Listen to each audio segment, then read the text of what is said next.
human beings find it, and particularly human beings working for the media, find it very difficult to believe that there could be such a thing as a human movement which is pure and sincere and totally good and in its intentions. This is impossible for people to believe. So therefore, they are always searching for the weakness or the wickedness which may be hidden underneath. Let's face it, we do it ourselves. I wonder how many of you in this room even did not at some time have doubts about the Gakai in Japan or about sensei. If we do it, you can hardly blame the media for doing it either. So as you know, I've just come back from attending the Youth Division training course in Japan. It's such a wonderful event. But of course, I know a number of the young people who went, some of you I'm sure are here tonight, were able to clear these doubts from their minds once they found themselves together with members of the Gakai. And they could see the incredible purity of this movement at first hand. So these are the things, aren't they, which are bound to stir up trouble and difficulty at times. So let's not be surprised about it, and let's not be frightened of it.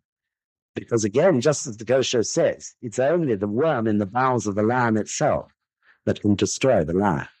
No attack from outside can. We can always overcome it, and the Gakai have proved this, of course, time again in their history. So now, let's look at question 3. That's on page 13, in the middle of the page. Okay?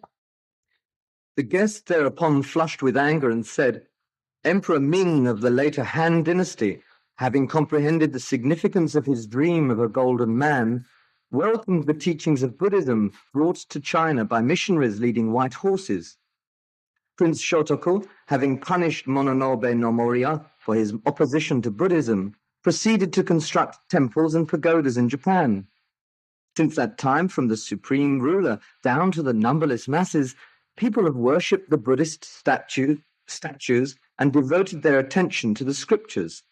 As a result, in the monasteries of Mount Hei and of the southern capital at Nara, at the great temples of Onjoji and Toji, throughout the land within the 4 seas, in the 5 areas adjacent to the capital and the 7 outlying regions, Buddhist scriptures have been ranged like stars in the sky, and halls of worship have spread over the land like clouds. Those who belong to the lineage of Shariputra meditate on the moon atop Eagle Peak, while those who adhere to the traditions of Hakkalanyasha transmit the teachings of Mount Kukutapada. How then can anyone say that the doctrines of Shakyamuni are despised, or that the 3 treasures of Buddhism are neglected? If there is evidence to support such a contention, I would like to hear all the facts. Thank you. So anyone who wants to discover what Mount Kukutapada is, or Hakkanayasha, please, you'll find it in the footnotes. I'm not going to go into that tonight. So here, as you see, the traveler representing Hojo Tokiyori is representing righteous indignation, isn't he, at the accusations which Nichiren Daishonin is making. He's saying the country's full of temples. Wherever you go, you bump into monks and priests, all fingering their beads and looking holy. You know, how dare you say that Japan isn't religious-minded and that we're not abiding by the teachings of the Buddha? So he gets truly angry at this time. So of course, on the surface, Japan was religious. In fact, probably one could have said in 1945, on the surface, Japan was religious because there were temples all over the place. You couldn't walk down a road without passing a little shrine or the gateway of some temple. But the fact was, of course, that the people weren't really using them. And worse still, the priests were clinging on to their jobs, had very little understanding of the Buddhist teachings in most cases. They were hypocritical, and they were often power-hungry because they knew the only way to stabilize their own security was by having power over the people and influence over the ruling authorities. They were often greedy, self-indulgent, and indeed would even kill, if necessary, to protect that power, though, of course, in a secret way. But that's nothing new to us either in the West, is it? If we look back over the history of the church, there have been some pretty funny goings on at times, in and around, for example, the Vatican. So it's not new to us either. The church getting involved, religion getting deeply involved with politics and taking sides in struggles for power. So what about the 12th century? I was in Canterbury yesterday. I went to a fantastic meeting. One district, East Kent district, held a meeting. In fact, it was a sort of introductory lecture by me. And they had 120 people. Would you believe it? At it. One district, about 20 to 25 members a night. Really great, isn't it? Anyway, this meeting was right in the heart of Canterbury. And it reminded me of Thomas à Becket, who was slain, murdered on the steps of the high altar of Canterbury Cathedral in the 12th century. I can't remember the actual year. This was the conclusion of a struggle for power between the church and the king, who was Henry II at that time. And in the same century, we had two popes. Some of you, when you've been to Treves, may have visited Avignon. It's quite near to Treves. So there was one pope in Avignon and another pope in Rome. Can you believe it? Each of them puppet, really, in opposing political sides, struggling for power. If you go up to Yorkshire, to Fountain Abbey, anyone been there? It's so beautiful. Anyway, if you go and have a look at Fountain Abbey, you see, if you study your guidebook, that the priests used to occupy the most magnificent accommodation on a high level. And the people who worked for, and the ordinary people, in other words, were, somewhere lower down in rather congested, cramped quarters. This was the way of the church, wasn't it, at that time? The church held, in other words, immense secular power as well as religious power. Unfortunately for us, Henry VIII, due to the odd reason of his problem with his karma for women, for which we ought to be extremely grateful, really, broke the power of Rome so far as this country was concerned. But there was more in it than that, because he'd already told Wolsey, the cardinal, who was an extremely powerful person in this land, the most powerful next to the king, and he told him to get out of Hampton Court, which the cardinal had built for himself, because he said it was bigger than his own palaces. And he moved into Hampton Court. Henry VIII moved into Hampton Court instead.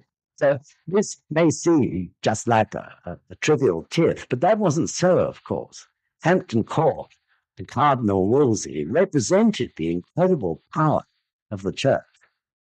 And this church, mind you, of course, wasn't a church that was connected with England particularly, but was the Church of Rome. So he busted. And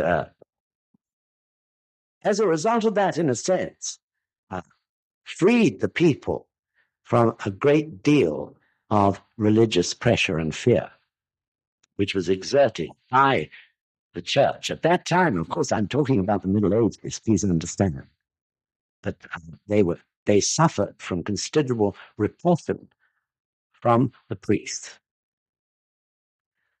So when Sensei was giving this lecture, he delved into the matter of why it is that religions so easily give into the temptation of getting involved in politics and power, and analyzed it quite deeply. So I'll tell you a few of the things that he said. First point he pointed out was that the religious practice itself, of those religions where there is a temptation to fall into the trap of getting involved in politics, the practice itself is weak. That is to say, it doesn't enable people to carry out their human revolution. And therefore, the three poisons remain rife amongst the leaders. So because of that, they seek power in a political sense. But also, of course, a religion that lacks total confidence in its ability to bring about human revolution desires the security of secular power in order to preserve its entity intact. Likewise, of course, such religions where there is weakness in the teaching are fearful of liberating the people. This applied particularly in the past. Therefore, they kept the people under control through the priesthood and the hold of the priesthood over them in the name of God. So Christianity definitely went through its own middle day of the law, just the same as Shakyamuni's Buddhism did. So Shakyamuni's Buddhism in the middle day of the law in Zoho, just as Shakyamuni predicted, was formalized. The whole teachings became ritualized and very much the province of monks and priests. And it was the time of building great temples and stupas. So strangely, the same thing applies to Christianity.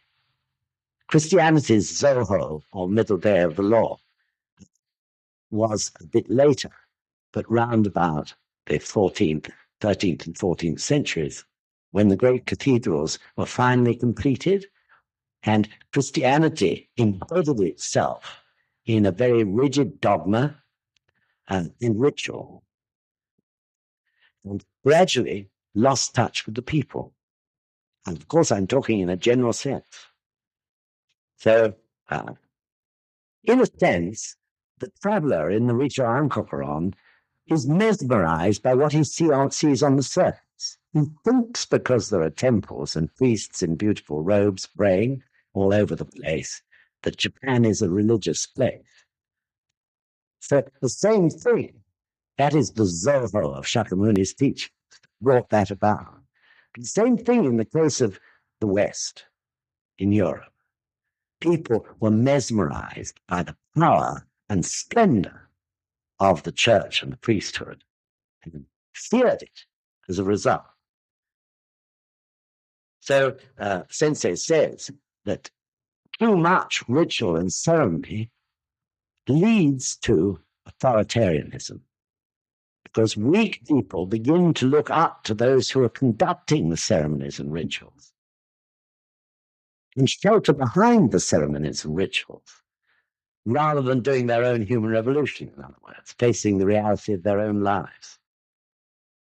On the other hand, some tradition and formality is extremely important because it represents continuity and security.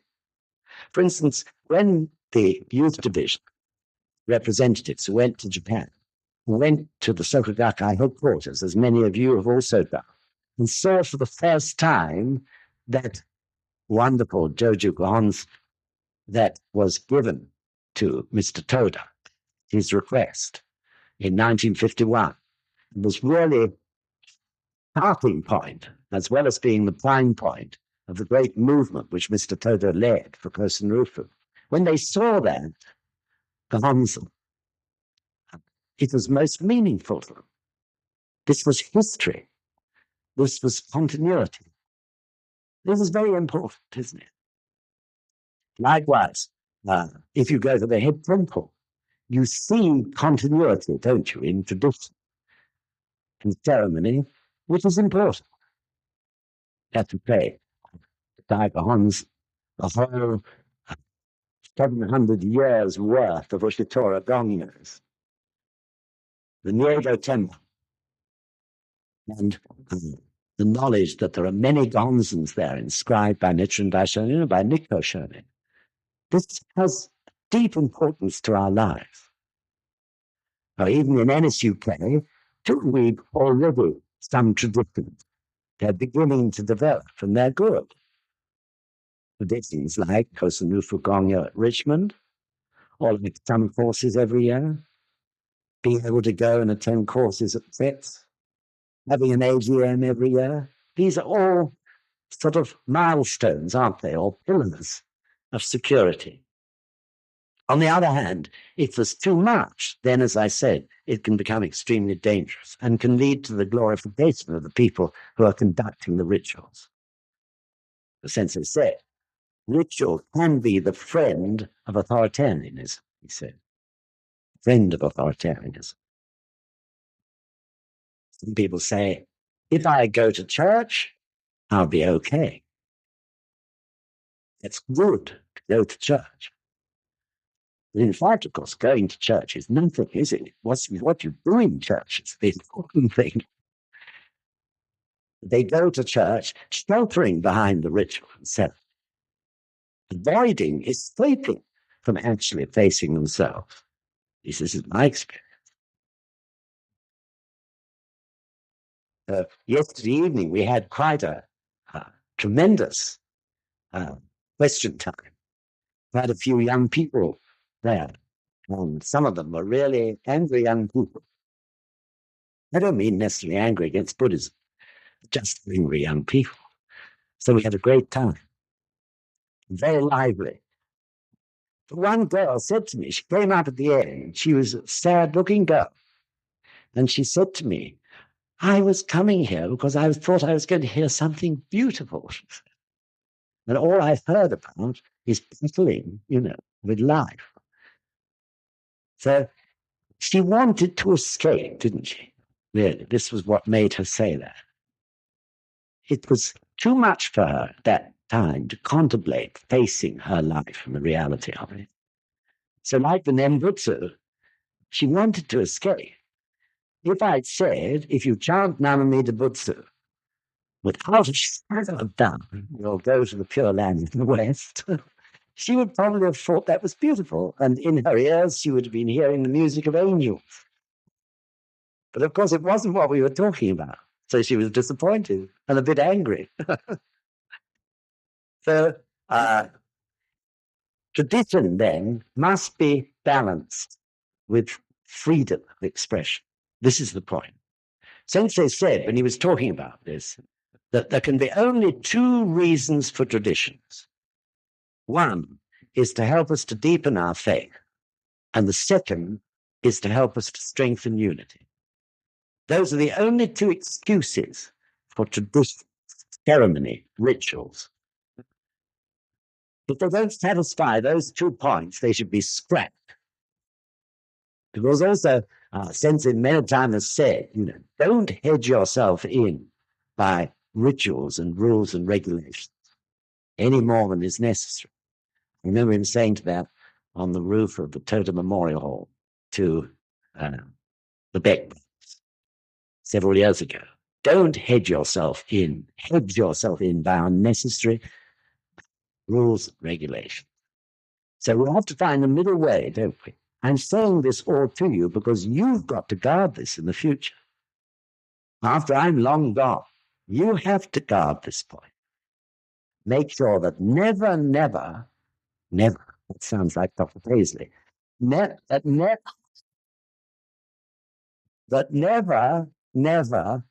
do we allow ourselves to become hedged in by unnecessary rules, regulations, and ritual. And please watch it in your districts and chapters. It very easily happens. Very easily. So only those that are important for those two reasons, deepening faith and strengthening unity. They're the only reasons for it. So let's look just for a moment to try and explain what I'm getting at. Let's write some examples. Looking at Nichiren Shoshu, that is to say, the priestly order of Nichiren Shoshu. So an example is the form of Gongyo, isn't it?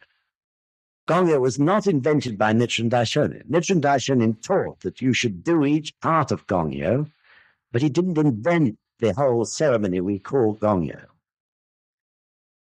Then a wise high priest, about 100 years after Nichiren Daishonin died, put his guidance together in the form of Gongyo to help us carry out our daily practice properly. So this is a wonderful tradition, isn't it?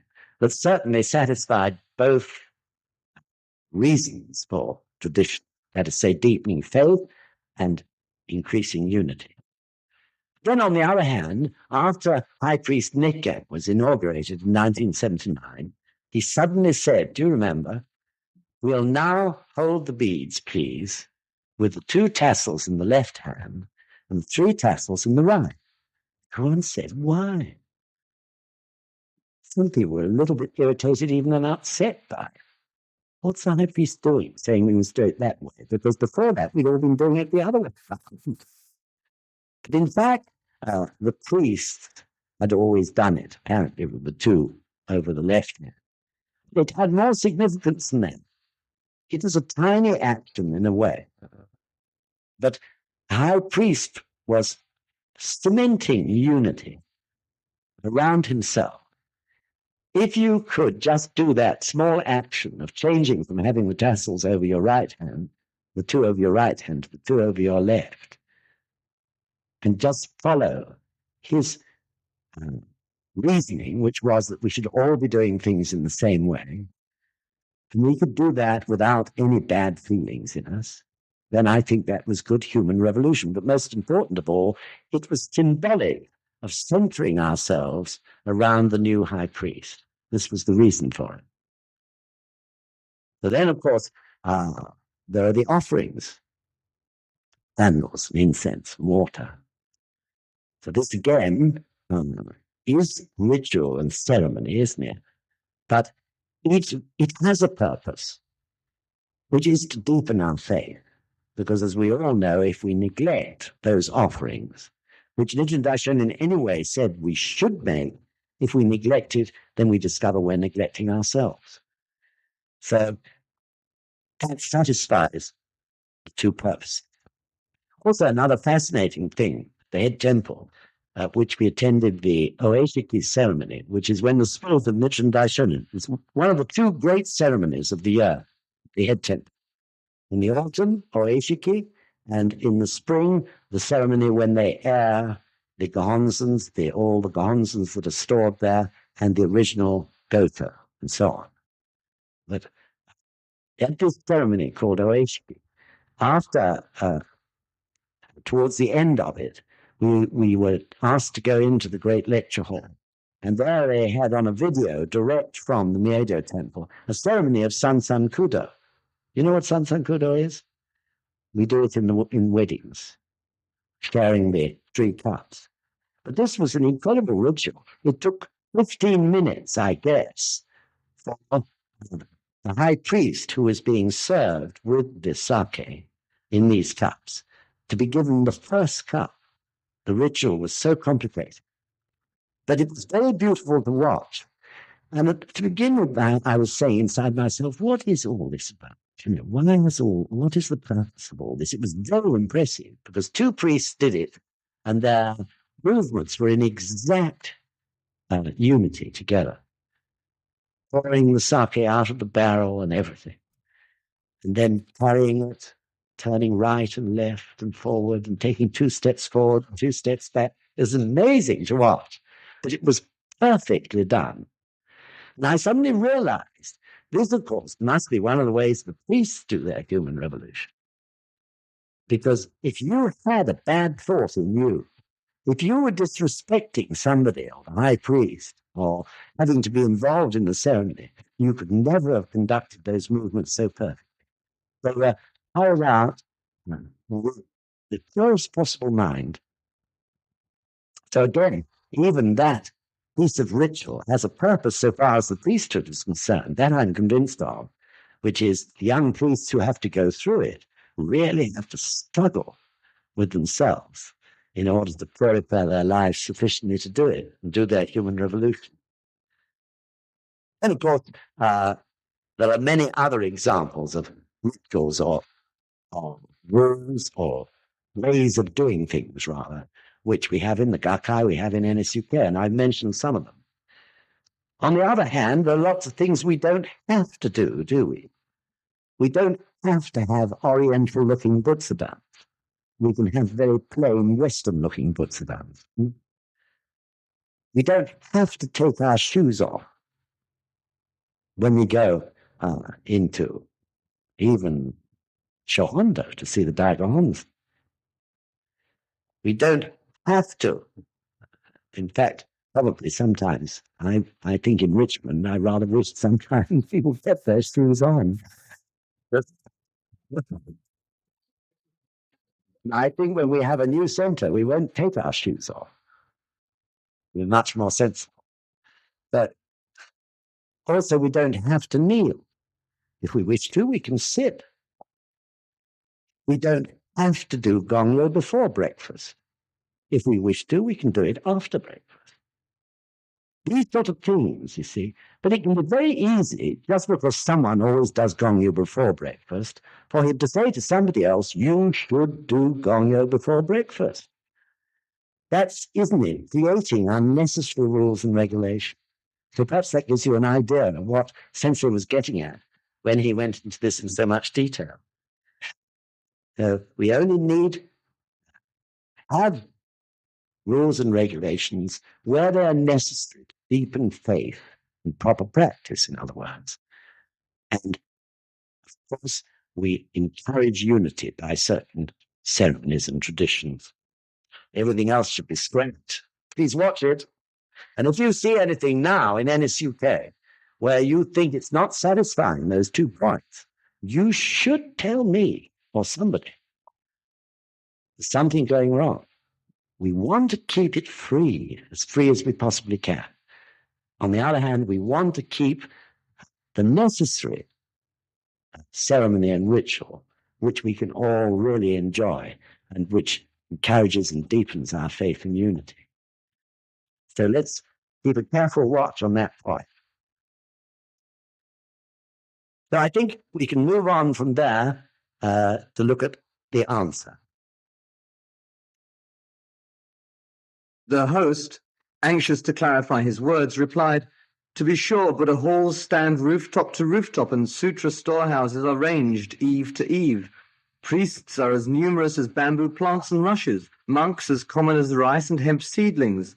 The temples and priests have been honored from centuries past, and every day respect is paid them anew.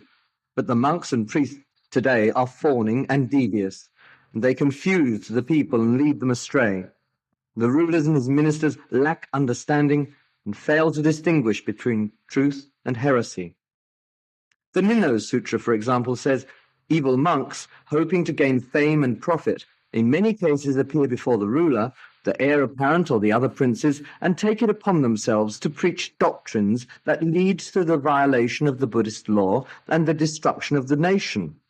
The rulers, failing to perceive the truth of the situation, listen to and put faith in such doctrines and proceed to create regulations that are perverse in nature and do not accord with the rules of Buddhist discipline.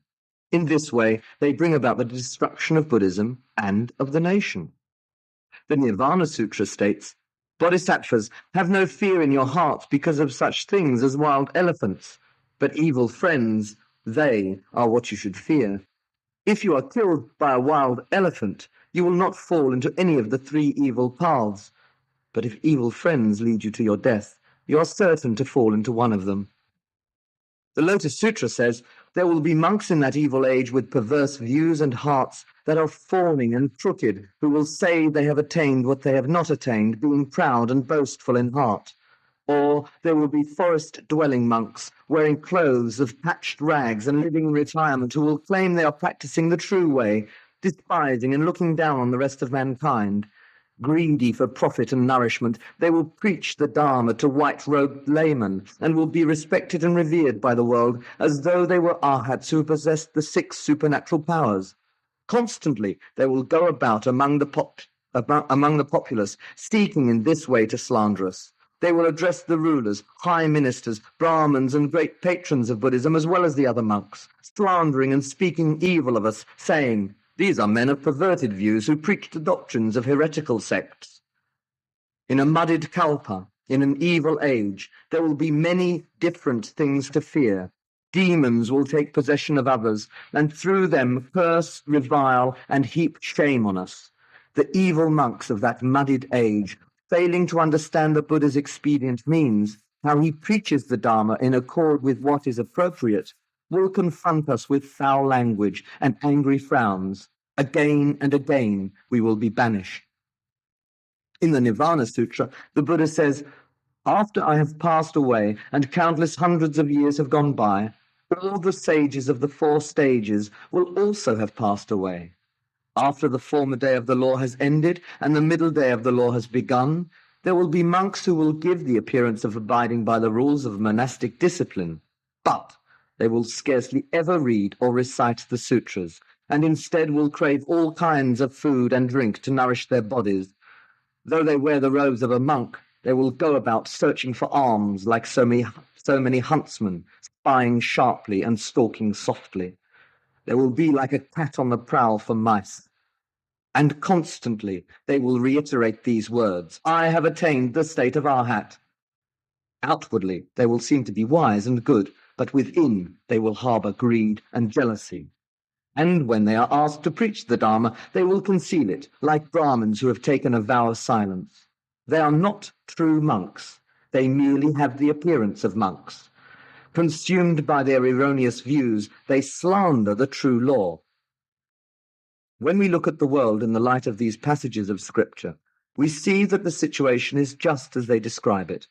If we do not admonish the evil monks, how can we hope to do good? Thank you. So the key point is in those last 3 lines. If we do not admonish the evil monks, how can we hope to do good?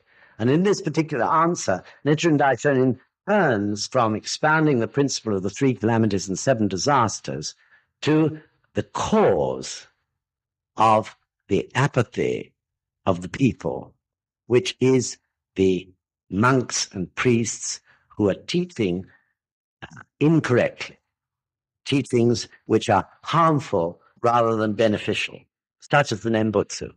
And he quotes from the Ninno Sutra, the Nirvana Sutra, and the Lotus Sutra relentlessly. So he doesn't give up. Although the traveler is angry, he doesn't give up. He goes on patiently explaining to this man, through quoting from Shakyamuni's teachings, why the situation today is as it is. So we, in this day and age, should take note of that. We're born into an age which is often termed the permissive society, isn't it? Let him do his thing. I'll get on with my thing. But if his thing is causing suffering, both to himself or herself and to the people generally, how can we let him go on? How can we go on saying, "Oh, let him do his thing, I'll get on with mine"? In the case of the bodhisattvas of the earth, it just isn't good enough, is it? But unfortunately, we're born into a society which molds us into thinking that. Let them do their thing. We'll do ours. That's okay, but not if it's spreading suffering and causing pain, taking away life force or breeding empathy, a fatalistic view of life, or, for that matter, encouraging greed or a hunger for power or money. It comes back to the point, doesn't it, of opening the eyes. We have to open the eyes of people, because if we don't, this world will never go right. And this we can understand totally by studying the Rishuanka Quran. So, of course, Nichiren Daishonin, in his very strong, strict words, harsh words about these monks and priests, he's not slandering them as human beings. He is attacking them for what they're doing, which is to preach teachings which are bringing suffering. due, of course, often to ignorance, other times to arrogance. Whatever happens, misleading the people. So he was saying we have to stop them from doing this. Otherwise, things will go from bad to worse. So I made a note at Tretz, when Sensei was in Tretz in 1981, he said, studying the Gosho is not playing with theoretical ideology. It is the source of power with which to challenge daily life. Studying the Gosho is not playing with theoretical ideology. It is the source of power with which to challenge daily life. So, of course, what Nichiren Daishonin was up against was priests who were playing about with theory and impressing everyone with their erudite minds. We see the same sort of people in society today. So just to go back and ask John to read that paragraph, which is so important on page 15. The Nirvana Sutra states, Bodhisattvas, have no fear in your hearts because of such things as wild elephants, but evil friends, they are what you should fear. If you are killed by a wild elephant, you will not fall into any of the three evil paths. But if evil friends lead you to your death, you are certain to fall into one of them. I hope you all follow that in most important paragraph. It's only evil friends who can distort our minds and therefore cause us to fall into hell. That's what Nichiren Daishonin is referring to, being killed in the sense of our pure minds being poisoned. Much better, he says, to be trampled on and killed by an elephant, because that's not going to distort one's mind. The worst thing is to have one's mind distorted by evil friends or evil teachers. They may be evil in ignorance. They may be evil knowing they're being evil. But far more often, certainly, they're evil out of ignorance. But you do find, even amongst people you know, those who are evil because they wish to be evil and get gratification from being so. So when the high priest, Nikke, admonished the priests who had rebelled and refused to recognize him, he said at that time that they should be careful whose opinions they listened to, he said, even if they were their own favorite classmates. In other words, people they were at school with. So I think, pure, straightforward minds are often the most vulnerable to evil because they're pure, because they can't believe that anyone could be evil and could be sowing evil thoughts. So I don't know what caused the high priest to say that, but probably there were priests there who were gullible and who had listened to the evil stirrings up of someone who was their classmate at one time, and through that had some hold over them. So also I remember, and probably you've heard me mention it before, when in Nagasaki, the mayor of Nagasaki, in a conversation over a cup of tea with Sensei, said, why is it the Japanese people that the Russian people are so aggressive?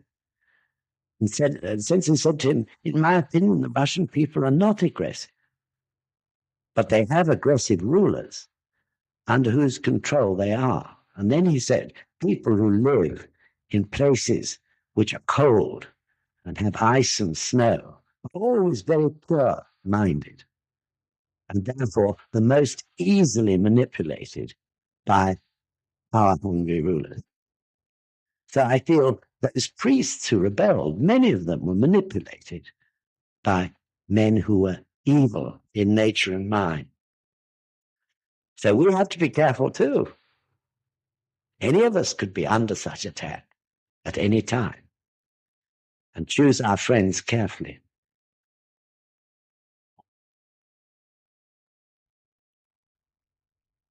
So Nichiren Daishonin could have had two choices, couldn't he? He could have written, he could have not spoken out, not fought back against persecution, or he could have done what he did, which was to fight and write the Rito Ankokuron so that it would last forever. And as a result of that, he won. SGI is concrete proof that he won. It's taken a long time, but he won. And just as the Kosho says, Kosen Rufu is spreading all over the world. So we had to have the same president, the same spirit. And it was the presidents of the Soka Gakkai, of course, who continued with that great spirit. Also, I think High Priest Nikke, he fought and he won.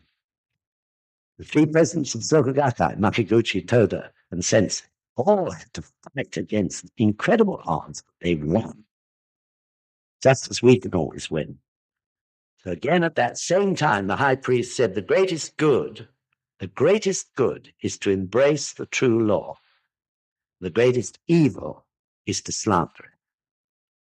So this is how we have to judge those whom we put our trust in, I think. So, of course, because the greatest good is to embrace the true law, and the greatest evil is to slander it, if we're actually teaching the law, we also must counter false teachings, those who are slandering the law. And this is what Nichiren Daishonin does in the Rishoan Quran and in many other Gosha, doesn't he? And which we also have to do. So we live in a non-Buddhist country. We can be polite and courteous, but we can't give in. If someone is slandering the law through their behavior, we have to struggle to try and point it out. Now, of course, sometimes they may get angry, but provided we're patient and courteous, we can do it without that. Many people in this country are slandering life out of their ignorance, aren't they? Slandering the true law out of total ignorance of it. So these people, we have to gradually persuade, debate with. Of course, we won't win in every case. And I'm sure many of you who are doing great shakabuku, you face that sort of situation sometimes, where people really find it very difficult to understand that they're actually slandering the law of life by going against life itself. So we don't have to uproot centuries of Christian teachings or attack the Christian church. We don't have to do anything like that. We don't have to refute and get involved in religious arguments and refute Christian doctrine or Islamic doctrine or Judaic doctrine. It's unnecessary because we can bring everything down to practicalities. We don't have to argue shakabuku on that level. The questions that are important for us to get an answer to are not all that theory, mumbo jumbo. It's, are you suffering? Are you sick? Are you poor? Isn't it? This is the way we can do it. Are you suffering because you can't seem to establish good relationships with anybody? These are the points, aren't they, that we can base our discussions on. And through that, gradually point out the existence of the law of cause and effect and the difference between slandering the law and living in rhythm with it.